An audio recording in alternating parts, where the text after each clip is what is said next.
कौशक द्वीप जबी हम आए, कौशक द्वीप जबी हम आए, कौशक द्वीप जबी हम आए, कौशक द्वीप जबी हम आए। कौशक द्वीप ની અંદર દિવ્ય પરમ ગુરુ પ્રગટ થયા છે। સાગ દ્વીપ ને છોડ્યો અને દિવ્ય પરમ ગુરુ એમ કહે, સાગ દ્વીપમાં કોઈ પણ મારો મૃતદેહ ત્યાં રહ્યો નથી। સાગ દ્વીપની અંદર લોકોને કરતા સંબંધી જ્ઞાન આપ્યા પછી લીલા સંકેલન જ્યારે કરવામાં આવ્યું ત્યારે કોઈ પણ પ્રકારનો ત્યાં મૃતદેહ મારો રહ્યો નથી, કારણ કે દિવ્ય પરમ ગુરુ જે દિવ્ય દેહને ધારણ કરીને આવ્યા હતા જમ્મુ દ્વીપની સુધી લાવ્યા। कौशक द्वीप जबी हम आए, कौशक द्वीप जबी हम आए, बाल रूप होई देह देखाए, बाल रूप होई देह दिखाए, नगर उताम एक बड़ भारी, नगर हुना एक बड़ भारी, वरण 18 बसे जहाँ तारी, वरण 18 बसे जहाँ तारे, अवधपुर है जिनका नाम, अवधपुर है जिनका नाम, नदी एक तीरथ सा एक धाम, नदी एक तीरथ सा एक धाम, नदी एक तीरथ सा एक धाम, नदी एक तीरथ सा एक धाम। કૌશક દ્વીપમાં જ્યારે દિવ્ય પરમ ગુરુ પ્રગટ થયા ત્યારે દિવ્ય પરમ ગુરુ એમ કહે કે ત્યાં મેં એક બાલ સ્વરૂપ ધારણ કર્યું છે। સરસ મજાનું એક અવનપુર નામનું શહેર છે, એ નગરની અંદર મૈસુરી નામની નદી વહે, સરસ મજાની મૈસુરી નામની નદી વહે છે। લોકો ત્યાં પૂજા તીર્થ બધું કરવા માટે આવે અને આપણે બધા જોઈએ છીએ પ્રમાણે નદી કિનારે બધા તીર્થધામો હોય, ઘણા બધા મંદિરો તીર્થધામો એટલા બધા કે ત્યાં લોકો જેની જે શ્રદ્ધા હોય એ પ્રમાણે ત્યાં પૂજા કરે, સેવા કરે આવે।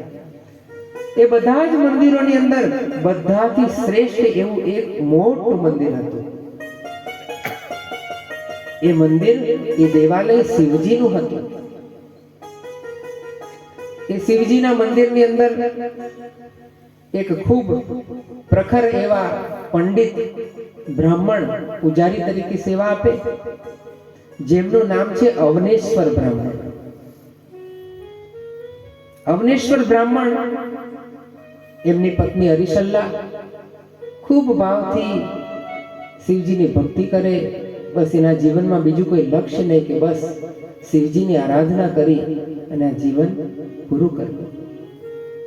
સવાર સાંજ નિયમિત પૂજા આરતી કરવા જાય, મંદિરે દર્શન કરવા આવતા ભક્તોને પણ પ્રસાદી આપે, કંઈક ને કંઈક માનતા લેવડાવે। એ અવનેશ્વર બ્રાહ્મણને દરેક પ્રકારની સુખ સંપત્તિથી સમૃદ્ધ હતો। સામાન્ય રીતે આપણે એવું સાંભળીએ કે એક ગરીબ બ્રાહ્મણ હતો, પણ કૌશક દ્વીપમાં ધનવાન છે, બધી રીતે સુખ સંપત્તિથી તૃપ્ત થયેલો છે, પરંતુ એક વસ્તુની ખોટ છે। અવનેશ્વર બ્રાહ્મણને ત્યાં શેર માટીની ખોટ છે, એને કોઈ સંતાન નથી, એટલે એમના આરાધ્ય દેવ શિવજીને પ્રાર્થના કરે, ખૂબ પૂજા કરે, વિનંતી કરે કે હે શિવજી, બધું જ છે મારા જીવનમાં, પણ મને માત્ર એક સંતાન મળી જાય।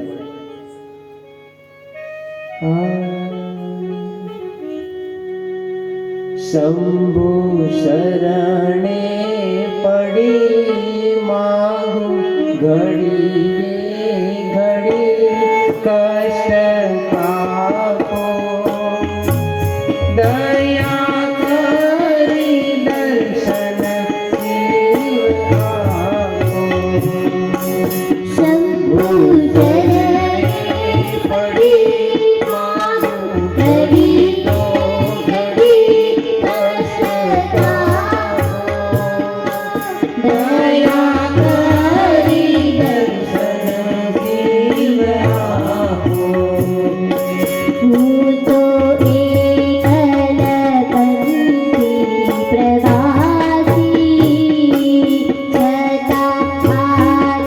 ઉદાસી નથી કારણ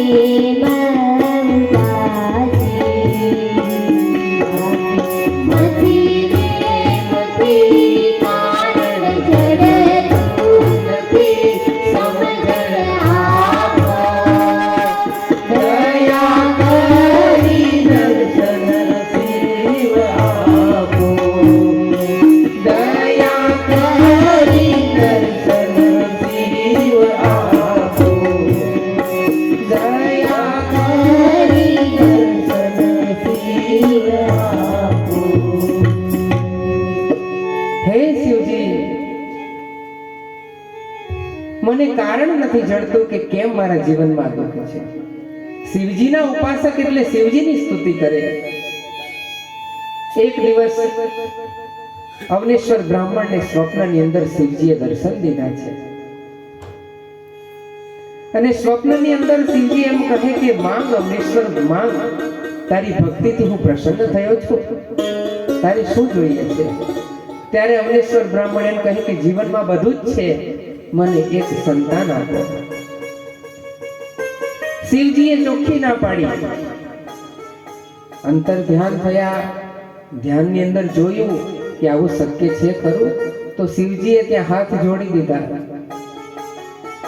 મારી સત્તામાં આવતું નથી તારી જે પત્ની છે ઋષિ પત્ની એને સંતાન થઈ શકે એમ નથી એના ભાગ્યમાં લખ્યું જ નથી તો હું આપી શકું નહીં તો અવનેશ્વર બ્રાહ્મણ એમ કહે કે શું તમારી આ કરેલી ભક્તિ વ્યર્થ જશે મારા આરાધ્ય દેવ તમે છો તમારી મેં આખી જિંદગી ભક્તિ કરી છે તો તમે મને આટલું ના આપી શકો ત્યારે જ શિવજી કેવી રીતે એને કહે કે હું તો એક ચિઠ્ઠીનો ચાકર છું મને જે જવાબદારી સોંપવામાં આવી છે એ હું કરી શકું જે મારી સત્તામાં નથી ના આપી શકું અને ત્યારે કૌશક દ્વીપની અંદર પ્રગટ સ્વરૂપે દિવ્ય પરમ ગુરુ કરુણાસાગર મહારાજ ભક્તોની લાજ રાખવા તો આવે પણ દેવોની પણ જેણે લાજ રાખી છે એવા કરુણાના સાગર દિવ્ય પરમ ગુરુને એમ થયું કે જગતની અંદર વિશેષ કોટીના અંશો ઉપરથી ભક્તોની શ્રદ્ધા ઉઠી જશે તો ભક્તિનું નામ નહીં રહે મૂળ નહીં રહે એટલા માટે કરુણાના સાગરે એક બાળક સ્વરૂપ ધારણ કરીને એ શિવજીના મંદિરની અંદર ત્યાં પ્રગટ થયા છે શિવજીને સંકેત કર્યો કે આપ ચિંતા ન કરો હું બેઠો છું એટલે શિવજીએ ફરીથી અવનેશ્વર બ્રાહ્મણની વિનંતી સાંભળી અને કહ્યું કે જા અવનેશ્વર સવારે વહેલા ઉઠીને તું મંદિરમાં જઈશ તો ત્યાં તને એક બાળક મળશે વિચાર તો કરો ભક્તોની વારે તો આવે કરુણા સાગર પણ વિશેષ કોટીના અંશોની પણ જેને લાજ રાખી છે એવા આપણા પરમ ગુરુ કરતા માલિકના 3 પ્રકારના અંશો સામાન્ય વિશેષ અને પરમ વિશેષ સૌથી શ્રેષ્ઠ પ્રકારના એટલે પરમ વિશેષ અંશો પરમ વિશેષ અંશ કેટલા 2 દિવ્ય પરમ ગુરુ અને નિરંજન પુરુષ પરંતુ જ્યારે સૃષ્ટિનો પસારો કરવાનો થયો ત્યારે માયાના સંગમાં આવવાથી નિરંજન પુરુષ શુદ્ધ સ્વરૂપે રહી શક્યા નહીં કરતા માલિક પાસે શુદ્ધ સ્વરૂપે રહેલા પરમ વિશેષ અંશ એટલે એકમાત્ર પરમ ગુરુ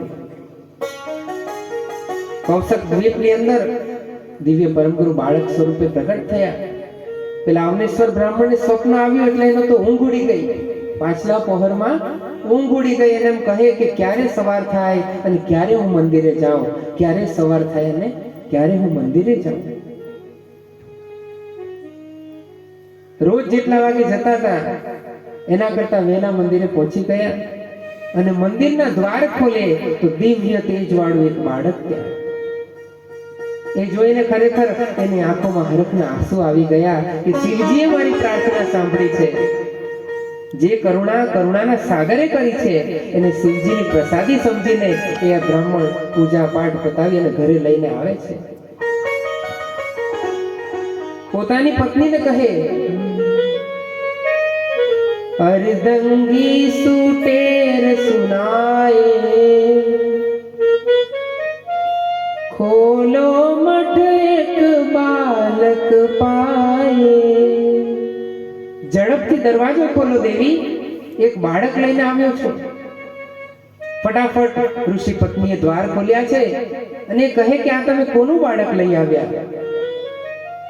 સવારમાં આજે રોજ કરતા તમે વહેલા ગયા મંદિરે અને લઈને આવ્યા તો બાળક કોઈ કે સાચવવા આપ્યું છે કે પછી શું છે, મને તમે સમજાવો. એટલે ત્યાર પછી બ્રાહ્મણ અવનેશ્વર બ્રાહ્મણ પોતાના પત્નીને બધી જ જે બીના બની સ્વપ્નની અંદર એ કહ્યું અને શિવજીની કૃપાથી મળ્યો છે આપણને. જાણે શંકર દર્શન દીનો, માંગ માંગ મુહકુ બહુકીનો. મને કહ્યું અને આ રીતે માંગણી કરી તો મને આ મળ્યું છે. અને કરુણાના સાગરની કરુણા તો જુઓ, એ બાળક જેવું જ ઋષિ પત્નીના હાથમાં આપ્યું એટલે કુદરતી રીતે જે માતાને અમૃત પાન કરાવવા માટે ધાર થાય એમ ઋષિ પત્નીને પણ એવો અનુભવ થયો અને ત્યારે એમને વિશ્વાસ થયો કે ના, ખરેખર આ શિવજીની કૃપાથી મળેલું બાળક છે. કોઈ આપ્યું હોય તો આપણે લઈએ, આવા પરચા ન મળે.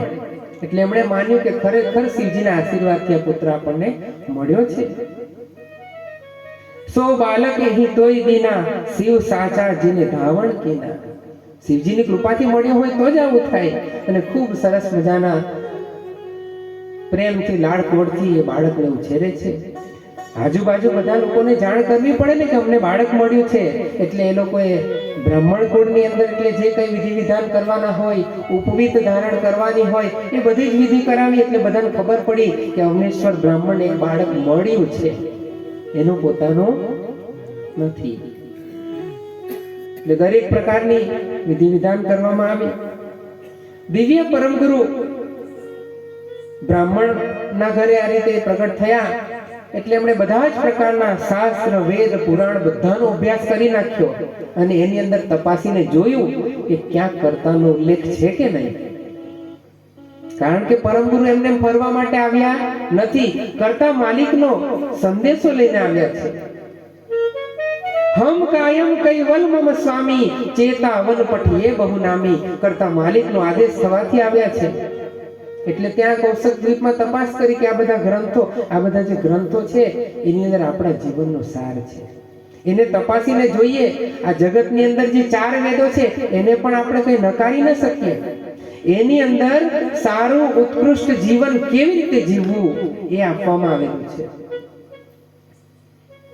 પણ આપણે તો પંચમ વેદ વાળા, જગતભરના વેદોનું કોઈ તુલના નહીં એમ આપણે કહીએ, પણ એની અંદર જે છે ગ્રહણ કરવા લાયક છે. ભલે એમાં છેવટનો મુદ્દો નથી, એને આપણે અવગણી શકીએ નહીં. સન્માનથી દિવ્ય પરમગુરુએ કૌશક દ્વીપમાં બધા જ શાસ્ત્રોનો અભ્યાસ કર્યો. પડન લગે પીછે હમ વેદુ, સુરતી સમરતી જાનો ભેદુ. એની અંદર શું છે એ તપાસ કરવા માટે પરમગુરુ બધા જ વેદો, ગ્રંથો, પુરાણો વાંચી નાખ્યા. પણ દિવ્ય પરમગુરુ એમ કહે, કર્મ કાંડ સબ में દ્રઢવાય, કોઈ નહીં કૈવલ લક્ષ્ય ગાય. બધાની અંદર કર્મકાંડ આપ્યું છે પણ કોઈએ પણ કૈવલ લક્ષ્યની વાત કરી નથી. છેક છેવટનો જે મુદ્દો છે એની ક્યાંય પણ વાત કરવામાં આવી નથી. એટલા માટે તો પછી દિવ્ય પરમગુરુએ આ બધું ગ્રંથોમાં જુઓ, આપણે અગાધનું પારાયણ થાય છે એની અંદર પરમગુરુ સાથે આપણે પ્રવાસ કરતા હોય એવી આપણને અનુભૂતિ થવી જોઈએ. કૌશક દ્વીપની અંદર પ્રત્યક્ષ આપણે જોઈ રહ્યા છીએ કે પરમગુરુ ગ્રંથોનો અભ્યાસ કરે છે અને એની અંદરથી તપાસીને જોતા કંઈ પણ તથ્ય ન મળ્યું એટલે પછી શું કીધું? वाघर काहू न जाण्या हो संतो, वाघर काहू न जाण्या। एकी निगम पुकार कया हो संतो, वाघर काहू न जाण्या। वेद कथे पुराण पुराण काम्या जगत भुलाना। जन्म मरण भूखे धर खाया आत्मा नहीं पहचाना। हो संतो वाघर काहू न जाना। एकी निगम पुकार कया हो संतो, वाघर काहू न जाण्या। सांख्य वेदांत मीमांसा पतंजलि न्याय विशेषि ज्ञाना। एक भट दर्शन के निज हारत, गुण गोलक जाना। हो संतो वाघर काहू न जाना। एकी निगम पुकार कया हो संतो, वाघर काहू न जाना। वेद कतेब कुरान पुराना, तामे आ जगत भूलाना। ચાર વેદોની અંદર એમાંથી બન્યા 6 શાસ્ત્ર, એમાંથી 18 પુરાણો, ઉપનિષદ, એની અંદર આપણે એટલા બધા ગૂંચવાયા। કોઈ પણ ધર્મનું શાસ્ત્ર લઈએ એની અંદર ક્યાંક ને ક્યાંક આવીને એક માપ આવીને પૂરું થઈ જાય। નેતિ નિગમ પોકાર કહ્યા ના હો સંતો, વાઘર કાહુ ન જાણ્યા। એ કૈવલ કરતા માલિકના ધામ સુધી કોઈ પહોંચી શક્યું નથી। નેતિ એટલે શું? સંસ્કૃત શબ્દ છે, ન ઇતિ। નેતિની સંધિ છૂટી પાડો તો ન ઇતિ।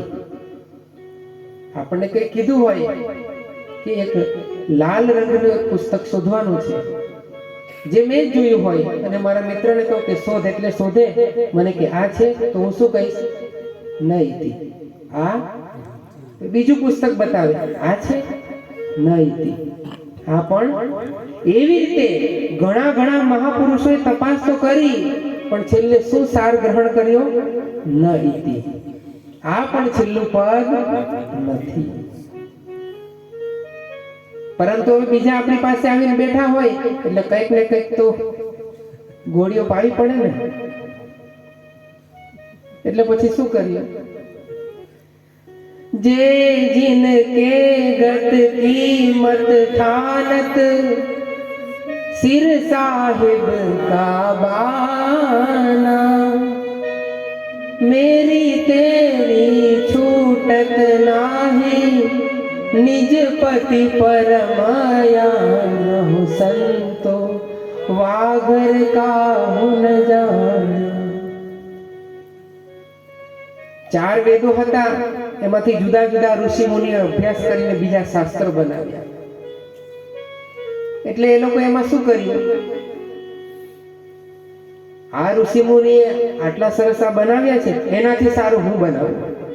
એને જોઈને બીજાએ બનાવ્યા। તમે એક વિચાર કરો, જગતભરના જેટલા પુરાણો છે એની અંદર જે તે અવતારનો મહિમા ગાવામાં આવ્યો છે। વિષ્ણુ પુરાણનો અભ્યાસ કરો તો આપણને એમ લાગે કે બસ વિષ્ણુજીથી બીજું મોટું કોઈ છે જ નહીં। શિવ પુરાણની કથા સાંભળો તો તમને એમ થાય કે દેવાધિદેવ મહાદેવ, એનાથી મોટા કોઈ દેવ નથી। બીજું કઈ શાસ્ત્ર વાંચો તો એમ થાય કે એનાથી મોટું કોઈ નથી।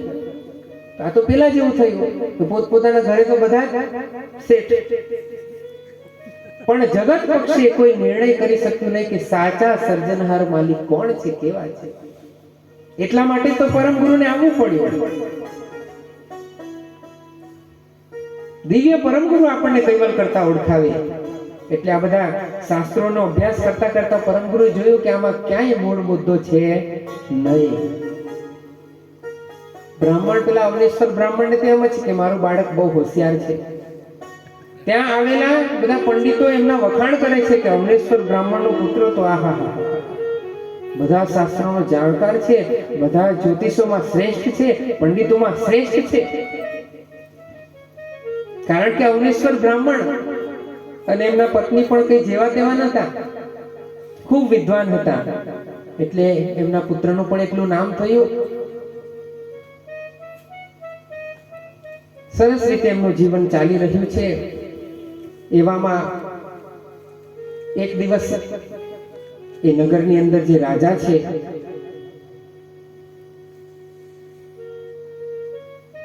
જયંદર નામના રાજા અને જહદા રાણી, એમનો એકનો એક પુત્ર છે.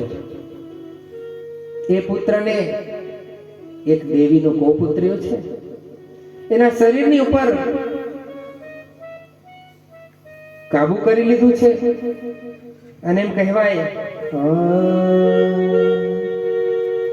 શહેરમાં એક શક્તિ રૂઠી, મારે માણસ બહુ નિત્ય ઉઠી. સવાર પડે અને 4, 5, 50, 60, 100, 200 માણસોનો ભોગ લેવા લાગી છે. આખા નગરની અંદર હાહાકાર મચી ગયો છે. દેવીનો કોપુત્ર્યો, દેવીનો કોપુત્ર્યો, કોણ ઉગારે એમાંથી? સહસ્ત્ર એક દિન કે ભાગે સુત મહિષ અજાસુત કરે આગે. લોકો જાત જાતની એને બલિ ચડાવવા લાગ્યા. મહિષ એટલે કે ભેંસ, અજા એટલે બકરી, જુદા જુદા પ્રકારના ભોગ ધરાવવા લાગ્યા. કારણ કે કોઈ દેવી રૂઠે એટલે આવી બધી પ્રથા હોય. હવે તમને આ ચડાવીશું, આ કરીશું, માનતા આપણે રાખીએ, પણ કોઈની પણ વાત એ માનતી નથી. વાકુલ લોક મરણ में आगी, બહરુ જય દરબારે લાગી. ક્યાંય પણ એમનું કાર્ય ન સર્યું એટલે રાજાના પુત્રને વશમાં લીધો છે. આપણી પાસે માંગણી કરે કોઈ તો આપણી પહોંચ હોય ત્યાં સુધી આપણે એને બધું આપી શકીએ, પણ પછી એને જોયું દેવીએ કે આ રસ્તો અહીંયાથી નહીં થાય. રાજાના પુત્રને દેવીએ પોતાના એની અંદર લીધો છે અને એને જોયું કે રાજા સમર્થ હોય એટલે ગમે ત્યાંથી મને જોઈએ છે લાવી આપશે.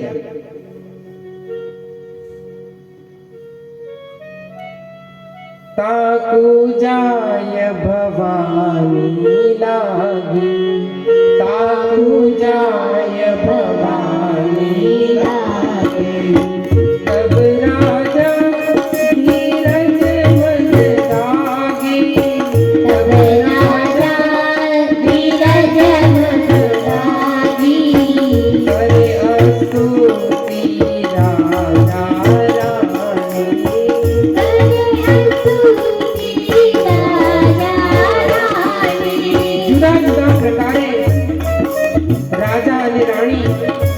દેવીને વિનંતી કરવા લાગ્યા કે કહો તો દેવી આપણે મંદિર બનાવીએ, તમે કહેશો એનો ભોગ ધરાવીએ, આપ કહો તો આજીવન તમારા સેવક બનીને રહીએ, પરંતુ અમારા પુત્રને તમે છોડો, અમારા પુત્રને તમે બક્ષી દો.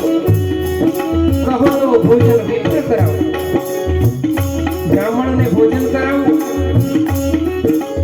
અનેક પ્રકારના જીવો ચડાવો, આપનું વિશાળ મંદિર બનાવવું અને તમારી મૂર્તિ પણ પધરાવવું, પણ મારા બાળકને તમે છોડો, મારા પુત્રને બક્ષ કરો. ખાવું ખાવું કરતી બોલી, ખાવું ખાવું કરતી બોલી. રાજા તું માગ્યો મને બોલી,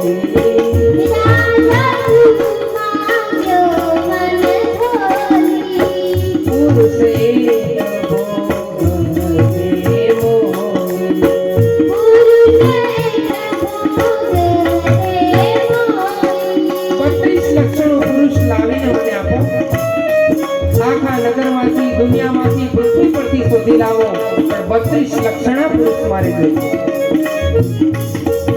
રાજાની આગળ પોતાની માંગણી મૂકી દીધી છે.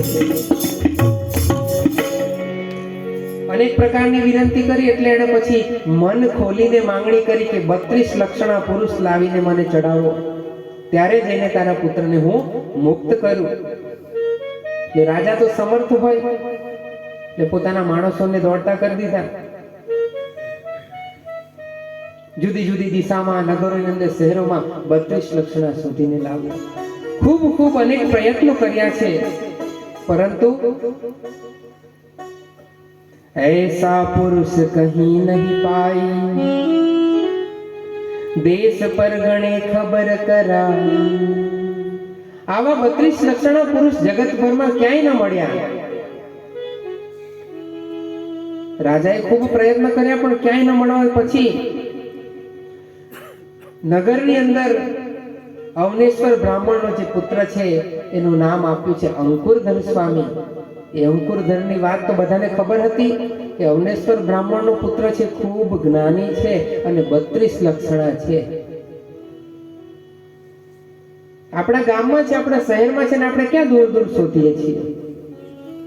આપણા જીવનમાં પણ એવું જ છે.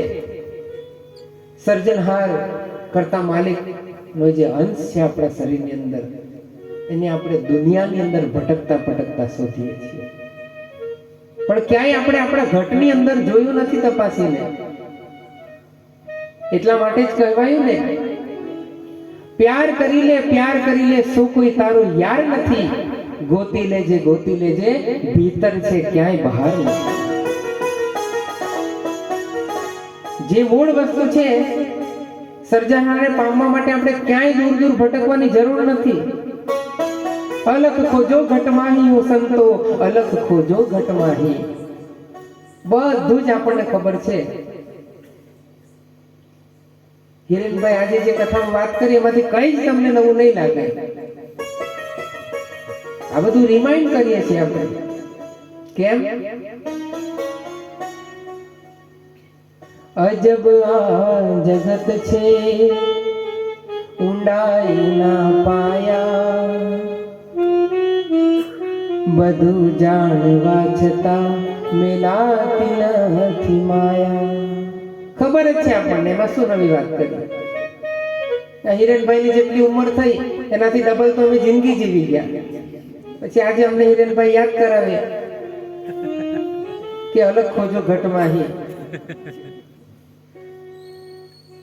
પણ આજે અહીંયા બેસીને હું બોલું છું ને, પહેલા જ મેં કીધું કે આપણે તો પરમ ગુરુના ગુણગાન ગાવાના છે. અને ક્યારેક ક્યારેક જીવનમાં મા બાપની ભૂલ થતી હોય ને તો નાનું બાળક કંઈક શિખામણ આપી દે તો એમાંથી ખબર પડે કે હા આપણી ભૂલ હતી. એટલે આ તો આપણા બધાના જીવનની અંદર મનોમંથન કરવાનો એક પ્રસંગ છે. આમાં ક્યાંય કોઈને જ્ઞાનની વાતો શીખવાડવા આવ્યો નથી. એવી જ રીતે આપણી અંદર જ છે જે છે બધું, પણ આપણે તપાસીને જોતા નથી.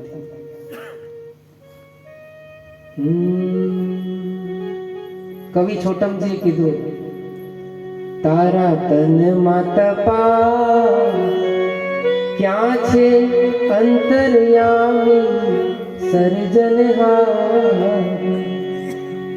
થાય શ્વાસ ઉછવા અવિનાશી અડગોરે પડભરના. તારા તનમાં તપાસ ક્યાં છે અંતર્યામી સર્જનહાર, થાય શ્વાસ ઉચ્છ્વાસ અવિનાશી પડભરને અડગો નહીં. આપણાથી એક ક્ષણ પણ માલિક જુદા નથી. એ પંચ તત્વથી પાર જ છે, એ અખિલ વિશ્વ આધાર જ છે, પણ આપણે એને જોતા નથી. આ બધું આપણને દિવ્ય પરમગુરુ કથામાં આ બધા દ્રષ્ટાંત એટલે જ આપ્યા છે, બસ ખાલી ચોપાઈઓ ગાવા માટે કે એમને એમ પાઠ કરવા માટે આપ્યું નથી. અવનેશ્વર બ્રાહ્મણનો પુત્ર 32 લક્ષણા નગરમાં જ હતો. એની વાત કરી એટલે રાજાએ પછી બ્રાહ્મણને તેડાવ્યો છે. એને કહ્યું કે તારો પુત્ર આમે તને નતો, તું આપી દે, કારણ કે રાજાના પુત્રને બચાવવાનો છે. પણ આ તો એને શિવજીની કૃપાથી મળેલો હોવાથી એ કઈ એમને એમ આપે નહીં. ના ના ના ના, આખા જીવનની ભક્તિ કરી ત્યારે જઈને શિવજીની કૃપાથી પુત્ર મળ્યો છે અને તમે બલિ ચડાવવા માટે માંગો છો, હું ના આપું. સ્પષ્ટ ના પાડી દીધી.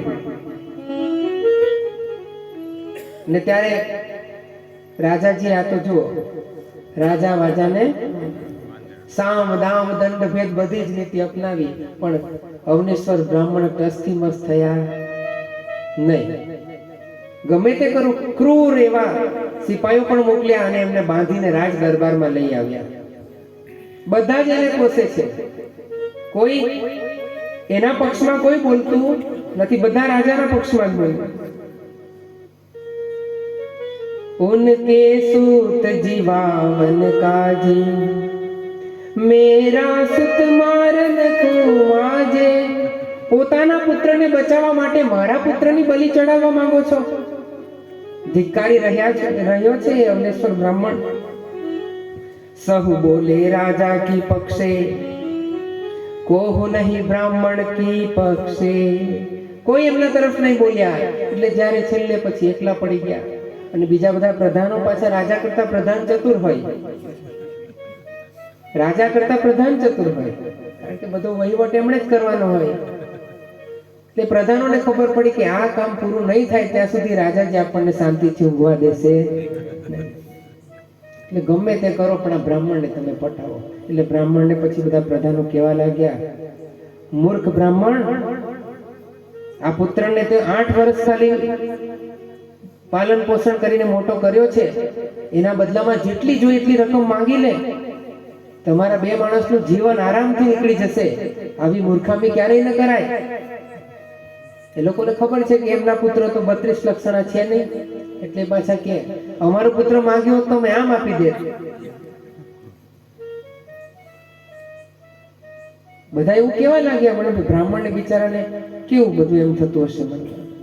અને એક ચતુર પ્રધાને શું કીધું, જો ધ્યાનથી સાંભળ, શિવજીની કૃપાથી તને પુત્ર મળ્યો છે અને આ બાજુ દેવી કોપાયમાન થયા છે. શિવજીએ આપ્યો છે ને શક્તિને આપવાનો છે, એમાં તારે ક્યાં એ બેને વચ્ચે પડવાનું તારે? એટલે બ્રાહ્મણની શ્રદ્ધા થોડી ડગી ગઈ કે શિવજીએ આપ્યો છે ને શક્તિને આપવાનો છે, ન આપું તોય શિવજી નારાજ થશે. એટલે બ્રાહ્મણ ડગી ગયો. તે માટે બ્રાહ્મણ શીખ માનો. એટલે જ કહું છું, તું માની જા. આઈ બને સંસે ક્યો આનો. એટલો બધો વિચાર નહીં કરવાનો, કરી જ દે. એ કહેવામાં તો શું જાય, એના બિચારાને પોતાનો પુત્ર આપવાનો હતો. આટલું બધું કહેવાથી તબ બ્રાહ્મણ કી મમતા ડોલી. અને ત્યારે એને એમ વિચાર આવ્યો કે હું નહીં આપું તો જબરદસ્તી આ રાજા લઈ લેશે અને પુત્ર પણ નહીં રહે અને સંપત્તિ પણ નહીં રહે. એટલે છેલ્લે હારી અને એણે મનની અંદર વિચાર કરી લીધો છે. એ બ્રાહ્મણ રાજ દરબારમાં વિચારમાં પડ્યો એટલે બધા પ્રધાન ખુશ થયા કે ચાલો હવે આપણું કામ થવાનું. પણ ત્યાં તો એને શું કીધું, હું ઘરે જઈને આવું. વિપ્ર કહે મોય ઘેર જઈ આવું, ઋષિ પત્નીને કહી સમજાવું. ભાઈ ઘરે તો મારે પૂછવું જ પડે.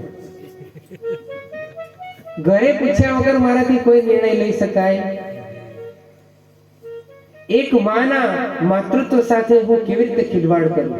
હું તો હા કહી દઉં, પણ એક માને પૂછવું પડશે, જેણે આટલા લાંબા સમય સુધી પુત્રના વિયોગમાં જીવન કાઢ્યું છે, એને પ્રભુની પ્રસાદીના સ્વરૂપે પુત્ર મળ્યો છે. એને પૂછ્યા વગર મારાથી સોદો કરી દેવાય નહીં. એ ઋષિ પત્ની તો માનતા નથી, પણ આ બાજુ પ્રધાનોનું એટલું દબાણ હોવાથી અવનેશ્વર બ્રાહ્મણે પોતાના પત્નીને ગમે એમ કરીને મનાવી લીધા. અને જુઓ તો ખરા, માયા દેખી મુનિ જન ડોલે. આ ધન રૂપી સંપત્તિ રૂપી માયા જોઈને તો મોટા મોટા ત્યાગી પુરુષો પણ ડગી જાય. આ તો એક બાઈ છે, એણે પણ મન મનાવી લીધું કે આપણે આમે ક્યાં પુત્ર હતો, એના વળતર સ્વરૂપે આપણે એને જેટલું પાલન પોષણ કર્યું એટલું આપણે માંગી લઈએ. એટલે ત્યારે અવનેશ્વર બ્રાહ્મણ પૂછે છે કે દેવી, આપણે રકમ કેવી રીતે નક્કી કરીશું?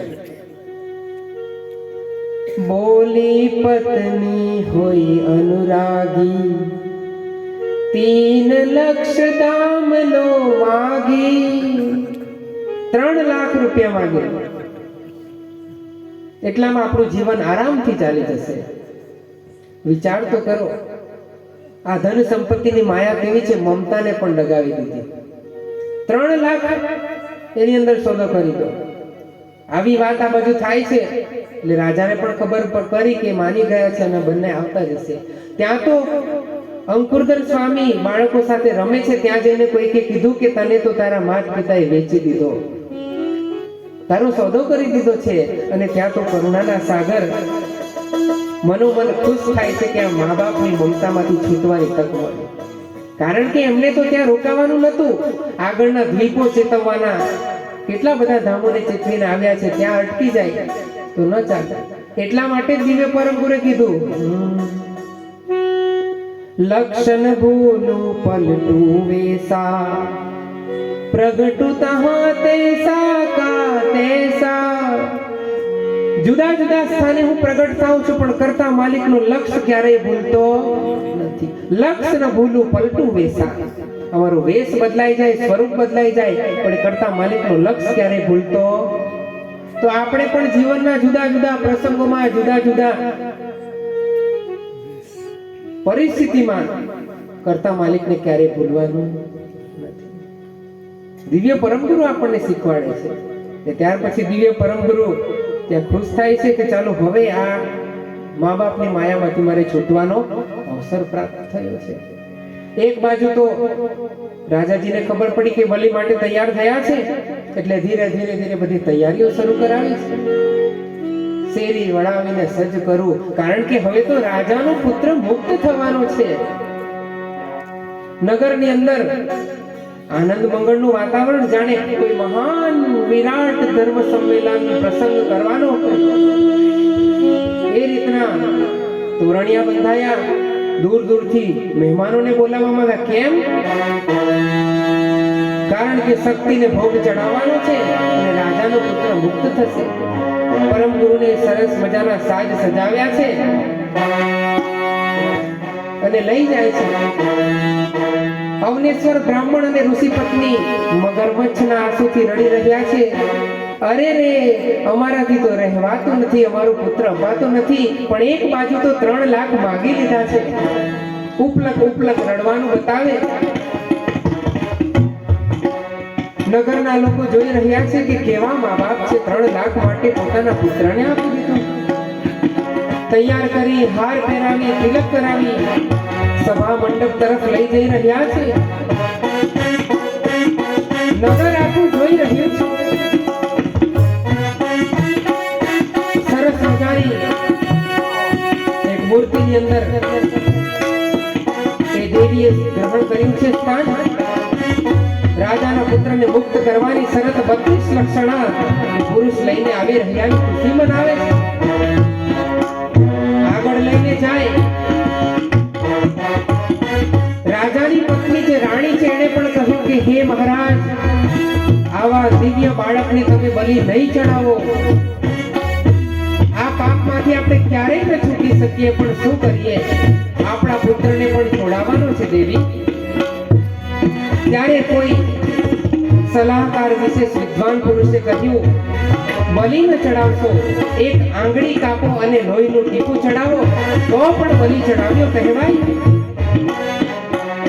અને જેમ ધીરે ધીરે ધીરે આગળ વધ્યા અને જ્યાં તો તૈયારી કરી છે, પુષ્પથી વધાવે, અક્ષતથી વધાવે, હાર પહેરાવ્યો છે. જેવા આગળ આંગળી લઈને વધી ત્યાં તો થર થર થર થર થર થર થર થર થર થર થર મૂર્તિ કાપવા લાગી.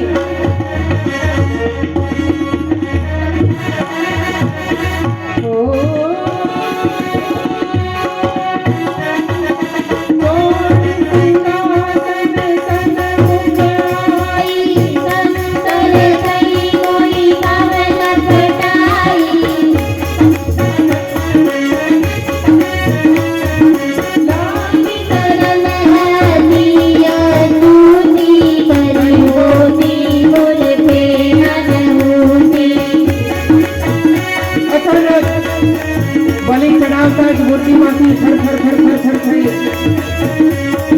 દિવ્ય મોટું સ્વરૂપ ધારણ કરીને દેવી પ્રગટ થયા છે.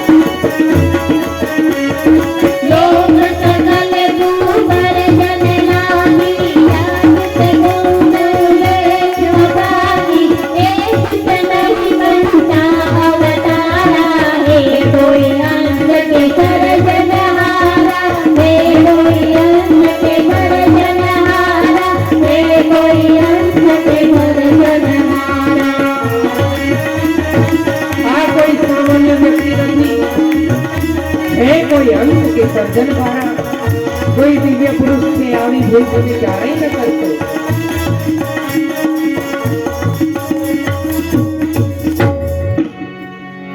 દિવ્ય પરમ ગુરુ એટલે કે અંકુરધર સ્વામીના આંગળીમાંથી જેમ બલિ ચડવા જાય અને મૂર્તિમાંથી થર થર થર કાપતી દેવી પ્રગટ થઈ છે. એ સુત નહીં મનુષા અવતારા હે કોઈ અંશ કે સર્જનહારા. સર્જનહારના કોઈ પરમ વિશેષ અંશ છે. આની તમે બલિ ન ચડાવો, આવી તમે ભૂલ ક્યારેય ન કરશો એમ કરીને થરથર કાપતી એ દેવી પ્રગટ થઈ છે અને દિવ્ય પરમ ગુરુના ચરણમાં પડી એ અંકુરધર સ્વામીના પગમાં લપટાય છે. ऐसा है એ પુરુષ અનાદુ દ્રષ્ટ પરત મોકું કોઈ આદુ. દ્રષ્ટિ પડતા મને એમ લાગે છે કે આ કોઈ જેવા તેવા વ્યક્તિ નથી. રાજા પણ ખૂબ અચંબામાં પડ્યા. આપણાથી કેવી મોટી ભૂલ થતી હતી. લોકોએ જય જયકાર બોલાવ્યા છે, પગે લાગે છે બધા. અને હવે બ્રાહ્મણ અને એમના પત્નીની ખૂબ ખરાબ હાલત થઈ. શરમાઈ ગયા. 3 લાખમાં આપણે આવું કરીએ? આ કોઈ સામાન્ય વ્યક્તિ નથી. બધાને ખબર પડી અને ત્યારે જઈને દિવ્ય પરમ ગુરુની ઓળખ બધાને આપી. યા તો હે કોઈ અકલ અભેવા આદ્ય પુરુષ દેવાધિ દેવા. અને બધાની આગળ દિવ્ય પરમ ગુરુનું ખરું સ્વરૂપ આવ્યું. બધા જોવા લાગ્યા, દર્શન કરે, સેવા પૂજા કરે. ત્યાર પછી એ દેવીને પૂછ્યું કે આપ કોણ છો? ત્યારે એણે પોતાનો પરિચય આપ્યો કે સતલોકની નિવાસી છું હું. અને સહજા સહજ એક સંયોગથી અમારે ત્યાં કોઈ દિવ્ય યોગી પુરુષ આવ્યા અને એની મેં મસ્કરી ઉડાડી એટલે મને શ્રાપ મળ્યો કે તમે મૃત્યુલોકમાં જઈને ભટકશો અને અનેક યુગો કલ્પો વીતી જશે ત્યારે કોઈક 32 લક્ષણા પુરુષ આવીને તમને મુક્ત કરાવશે. એટલે આટલા બધા વખતથી હું રાહ જોતી હતી પણ મારી ધીરજનો અંત ન આવ્યો એટલે મેં પછી બધા માણસોને પશુઓને પકડીને મારવાનું શરૂ કર્યું. ખરેખર આ બધા ગ્રંથોમાંથી આપણને શીખવાનું મળે કે આપણા વ્યવહારુ જીવનમાં જે કંઈ આપણે વાતો સાંભળીએ છીએ, ભૂત પ્રેત સધી શિકોતર જે બધું વળગે છે, કોઈક ને કોઈક દુર્ગતિએ ગયેલો જીવ છે જેની આપણે એક દેવી તરીકે સ્થાપના કરીએ અને પછી ત્યાંથી પરંપરા શરૂ કરી દઈએ. પણ એ કોઈક ને કોઈક ભૂલના કારણે, દુર્ગતિના કારણે ભટકતા અંશ છે. એ કઈ કાયમના માટે રહેતા નથી. જેવી રીતે આ અયંતા માતા એથી મુક્ત થઈ એટલે એને દિવ્ય પરમ ગુરુને વિનંતી કરી કે મને સતલોકમાં મોકલો. ત્યારે કરુણાના સાગર અંકુરધર સ્વામી એમ કહે કે તને સતલોકમાં નહીં, બધા ધામોની ઉપર જે છેલ્લું પદ છે કૈવલ ધામમાં તને મોકલું, જેથી કરીને તારે ક્યારેય પાછા આવવું પડે નહીં. એવી રીતે દિવ્ય પરમ ગુરુ કૌશક દ્વીપની અંદર પ્રગટ થયા. બધાની આગળ પોતાનું સાચું સ્વરૂપ આવતા રાજાએ વિનંતી કરી કે આપ અમારા રાજમહેલમાં પધારો, અમને પાવન કરો. અને ત્યાં જઈને દિવ્ય પરમ ગુરુએ કર્તા સંબંધી જ્ઞાન આપ્યું. કૈવર કર્તાનો બધાને લક્ષ્ય દ્રઢ કરાવ્યો. એમને એમ તો રાજા લઈ જાય નહીં. સરસ મજાની શોભાયાત્રા માટે તૈયારી કરી અને રાજમહેલમાં લઈ જતા ખૂબ આનંદ કરી રહ્યા છે. આજ મારે આંગણે રે